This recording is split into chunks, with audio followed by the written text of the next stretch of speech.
क्या आप हमारा साथ देंगे? इंस्पेक्टर कमरान मिर्ज़ा बोले।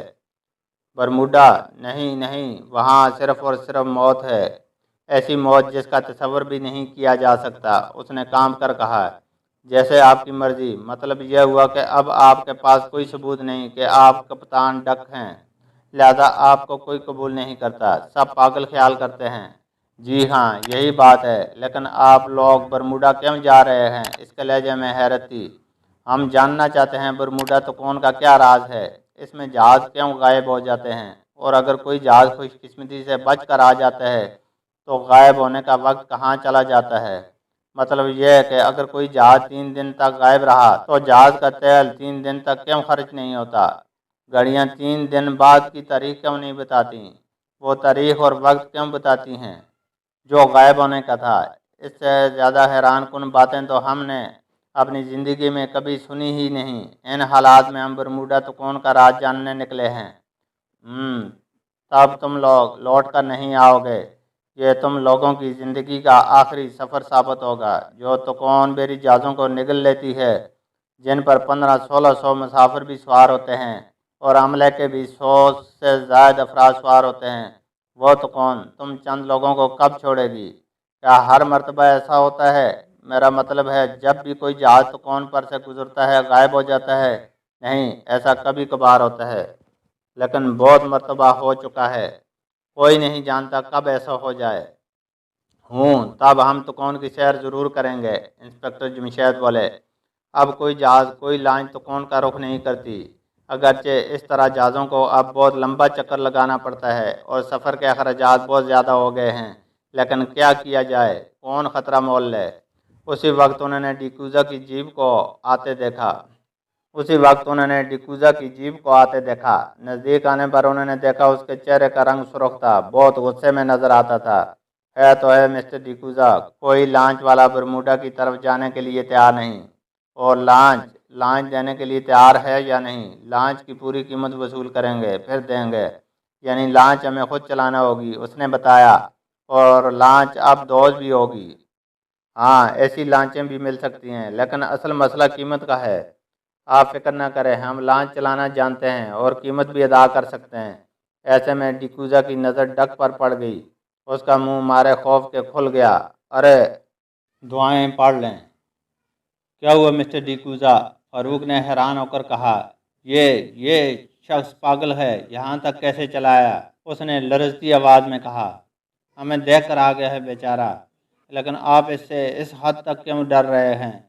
ये तो बिल्कुल बेज़रर है। और ये बेज़रर आप नहीं जानते, जब इस पर पागलपन का दौरा पड़ता है तो फिर यह हद दर्जे खौफनाक हो जाता है, इसने कहा। ओह अच्छा, यह बात तो हमें अभी मालूम हुई है। क्यों मिस्टर डक, यह बात दुरुस्त है? मुझे नहीं मालूम, लोग यही कहते हैं, उसने हंसकर कहा।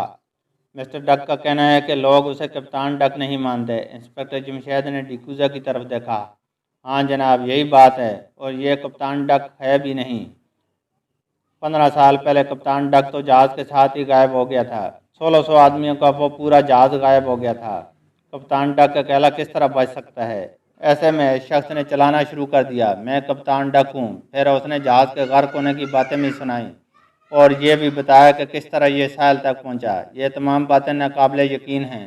किसी ने आज तक इसकी एक बात पर भी यकीन नहीं किया, लेकिन डिक्रूज़ा, हमें न जाने क्यों इसकी एक एक बात पर यकीन है। इंस्पेक्टर कमरान मिर्ज़ा ने जल्दी से कहा।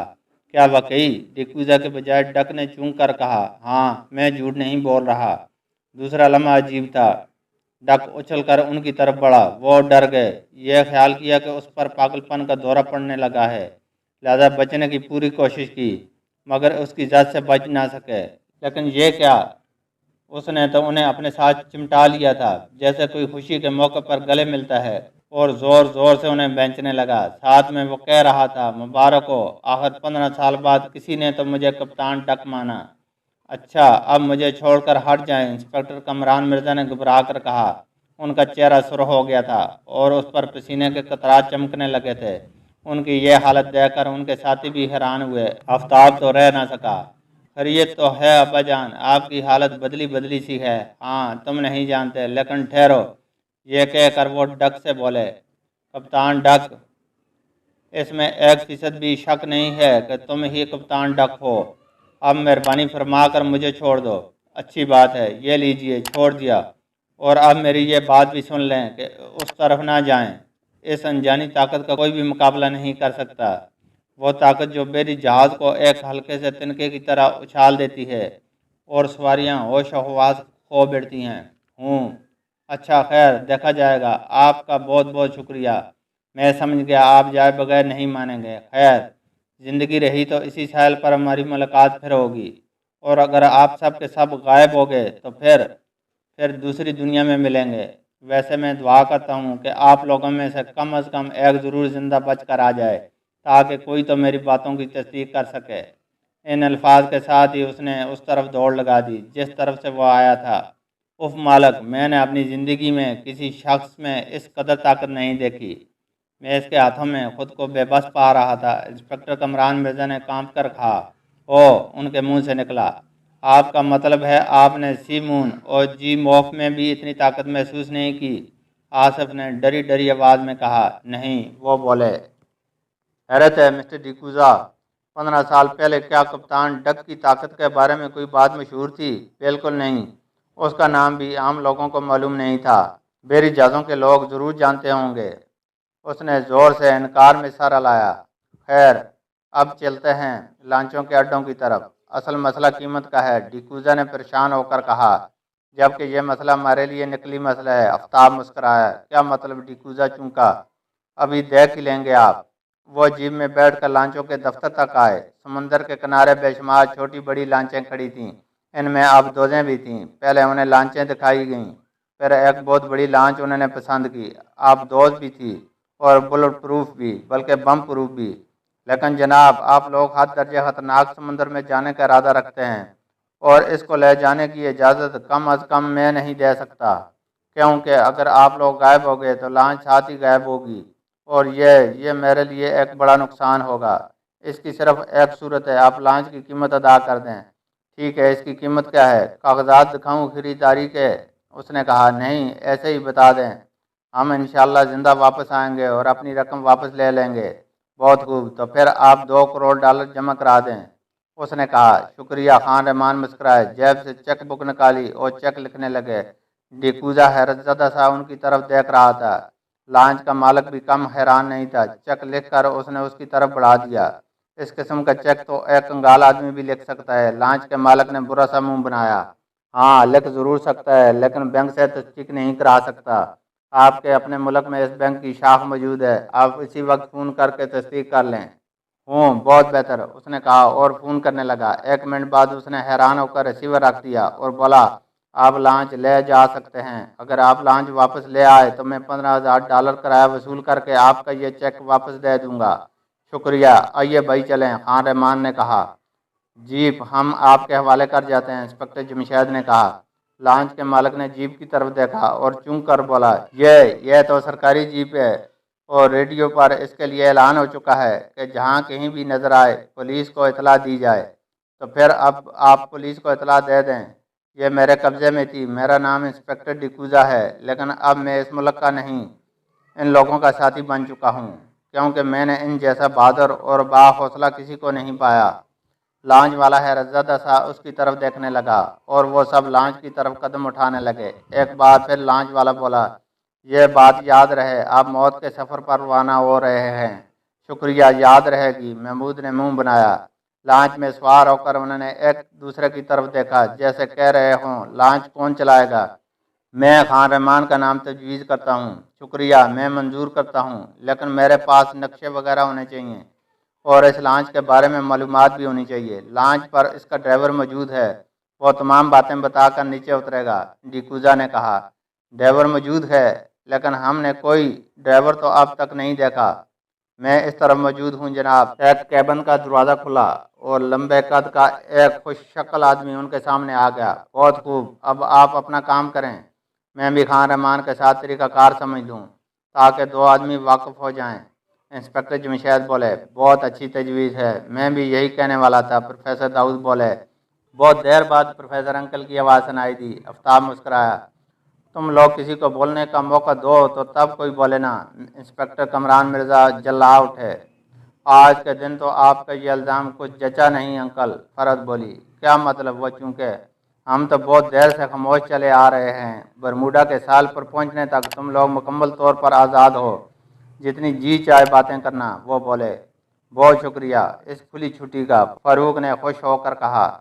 20 منٹ بعد ڈرائیور رخصت ہو گیا اور اب انسپکٹر جمشید نے اعلان کیا، ہم روانگی کے لیے تیار ہیں، لیکن روانہ ہونے سے پہلے کچھ دعائیں پڑھ لیں۔ جب کسی سواری پر سوار ہوں تو یہ دعا پڑھ لینی چاہیے، سبحان الذی سخر لنا ھذا وما کنا لہ مقرنین وانا الی ربنا لمنقلبون۔ اور آیت الکرسی بھی سب لوگ پڑھ لیں۔ راستے میں بھی جہاں تک ہو سکے اللہ کو یاد کرتے چلیں، ہو سکتا ہے یہ ہمارا آخری سفر ہو اور ہم اپنے گھروں کو نہ لوٹ سکیں۔ انسپکٹر جمشید کے ان الفاظ کے ساتھ ہی سب لوگوں کو بیگم جمشید، بیگم کامران مرزا، شناز بیگم، خامند، سرور، ناز اور شائستہ کا خیال آ گیا۔ ان کی آنکھوں میں آنسو آ گئے۔ انسپکٹر جمشید کہہ رہے تھے، اللہ ہی کے لیے ہے جو کچھ زمینوں اور آسمانوں میں ہے، اور وہی ہماری حفاظت کرنے والا ہے، ہم اسی سے مدد مانگتے ہیں، اس کے سوا مدد کرنے والا اور ہے ہی کون۔ اور پھر انہوں نے سفر کی دعا پڑھی، آیت الکرسی پڑھی، 2 رکعت نماز بھی ادا کی۔ اس کے بعد انسپکٹر جمشید کے اشارے پر خان رحمان نے لانچ چلا دی۔ باقی لوگ لانچ کی سیر کرنے لگے۔ لانچ کیا، ایک چھوٹا سا بیری جہاز تھا، اس میں 10 کے قریب کیبن تھے۔ بہت وسیع عرصہ تھا، عرصے کے گرد مضبوط جنگلہ تھا، دشمن کے حملے سے بچاؤ کے لیے دور مار رائفلیں نصب تھیں، ایک طیارہ شکن توپ بھی نصب تھی، 2 عدد دوربینیں بھی لگی تھیں۔ غرض لانچ ہر طرح کے ساز و سامان سے لیس تھی۔ خطرات کے وقت اس کے اوپر شیشے کا ایک خول چڑھایا جا سکتا تھا جو کہ بم پروف تھا۔ پانی کے نیچے جانے کے لیے بھی یہی خول اسے آبدوز بناتا تھا، اور وہ اس خول کے اندر رہ کر سمندر کو اندر سے دیکھ بھی سکتے تھے۔ اس لحاظ سے ان کا یہ سفر جہاں بہت ہولناک تھا وہاں بہت زیادہ دلچسپ بھی تھا۔ لانچ میں خشک خوراک کا ذخیرہ بھی موجود تھا اور ایندھن کی بھی بہت بڑی مقدار موجود تھی۔ یوں لانچ کی سیر کر لینے کے بعد وہ ایک کیبن میں آ بیٹھے۔ انسپکٹر جمشید اور انسپکٹر کامران مرزا خان رحمان کے کیبن میں چلے گئے، تاہم وہ ایک دوسرے کی آوازیں سن سکتے تھے۔ لانچ میں اس قسم کا انتظام تھا، سپیکر اور ریسیور دیواروں میں نصب تھے۔ برموڈا تک پہنچنے میں شاید ہمیں 2 گھنٹے لگیں گے۔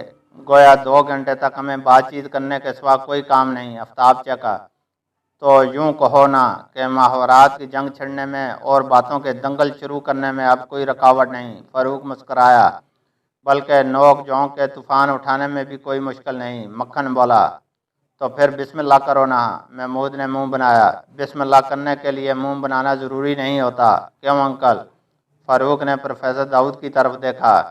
بھائی ابھی ہمیں نہ گھسیٹو، وہ گھبرا کر بولے۔ بہت بہتر، جب آپ کہیں گے گھسیٹ لیں گے آپ کو، فاروق نے خوش ہو کر کہا۔ کیا یہ بہتر نہیں ہوگا کہ ہم ادھر ادھر کی بے تکی اور اوٹ پٹانگ باتیں کرنے کے بجائے کام کی باتیں کر لیں؟ فرزانہ بولی، کام کی باتیں؟ کون سی کام کی باتیں؟ یہاں کام کی باتوں کا کیا کام ہے؟ فاروق نے حیران ہو کر کہا۔ ہاں واقعی میں تو بھول ہی گئی، فرزانہ نے جل کر کہا۔ کیا بھول گئی تھیں؟ جلدی سے بتا دو، کہیں پھر نہ بھول جاؤ۔ محمود نے گھبرا کر کہا، یہ ہے کہ تم لوگوں کی موجودگی میں کوئی کام کی بات کی ہی نہیں جا سکتی۔ اس نے بنا کر کہا، اگر یہ بات طے شدہ ہے اور تم کام کی باتیں کرنے پر تلی ہو تو پھر انکل خان رحمان کے کیبن میں چلی جاؤ۔ اگر فرد تمہارا ساتھ دینا پسند کرے تو اسے بھی لے جاؤ۔ یہی تو مشکل ہے، اس کا بھی تو فائدہ نہیں ہوگا۔ فائدہ نہیں ہوگا؟ کیا مطلب؟ وہاں بھی تم لوگوں کی باتیں پیچھا نہیں چھوڑیں گی، تب پھر مجبوری ہے ان بیکار باتوں کو کڑوا گونڈ سمجھ کر پیتی رہو۔ آفتاب نے شریر لہجے میں کہا، میرا مطلب تھا کیوں نہ ہم برموڈا، اور برموڈا تو کون پر بات کریں؟ بھائی باتوں باتوں میں اس کی باتیں بھی ہو جائیں گی، خاص طور پر اگر ہم اس کا ذکر لے کر بیٹھ گئے تو مزہ نہیں آئے گا، شوقی نے کہا۔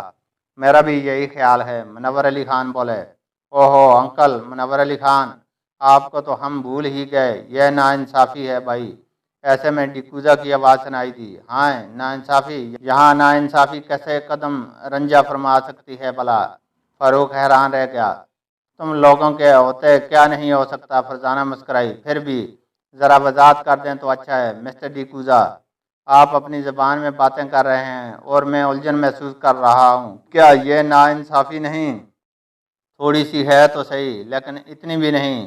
میرا مطلب ہے مسٹر ڈیکوزا، آپ ذرا غور فرمائیں، جس مہارت پر ہم اپنی مادری زبان میں بات کر سکتے ہیں اسی طرح سے انگریزی میں نہیں کر سکتے، اور پھر ہم تو یوں بھی محاورات پر محاورات بولتے ہیں۔